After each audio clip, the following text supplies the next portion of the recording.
Ang galing naman ng laruan na yan. Ikita ko. Sige. Teka. Ano naman yan? Laruan. Nahulog. Nahulog. Wag na nga yan. Hoy. Ikaw. Teka. Ano po yun, tay? Akala mo nakalimutan ko na, yung ginawa mo? Pinato mo yung aso? Tsaka namatay siya? Ha? Papatayin kitang bata ka? Ano pa? Hindi ko nagawin. Hindi ko nagawin. Pause ko muna. Okay.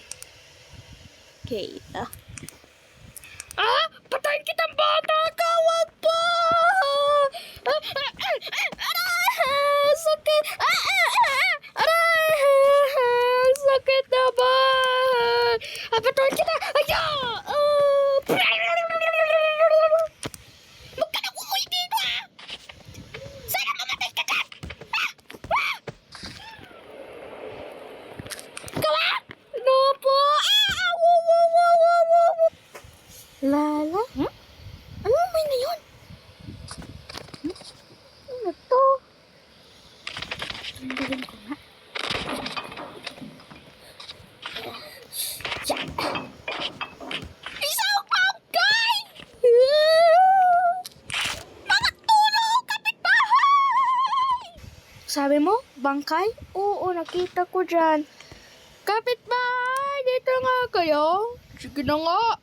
Punta na nga kami na may espada. Luin pa yung natin. Turo mo dyan yan, Wenda. Saan mo nakita?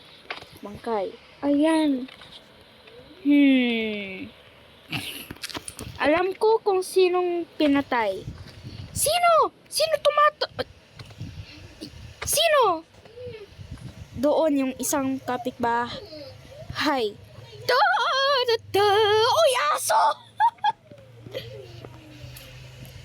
Yung ibang kapitbahay? Yun doon? Opo. Alam ko, nakita ko yun ng CCTV footage. Na si Corn, binato si Melon papunta dito sa construction site.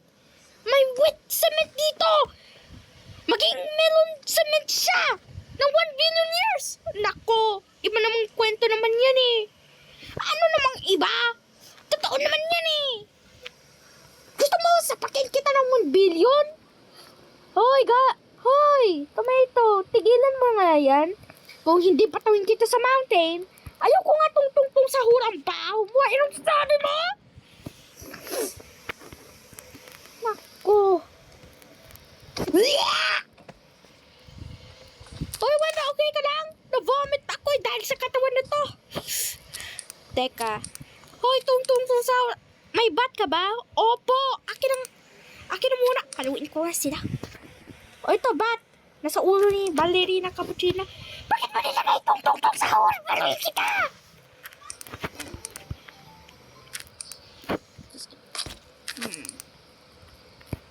Dahil dyan, papaluin ko yan.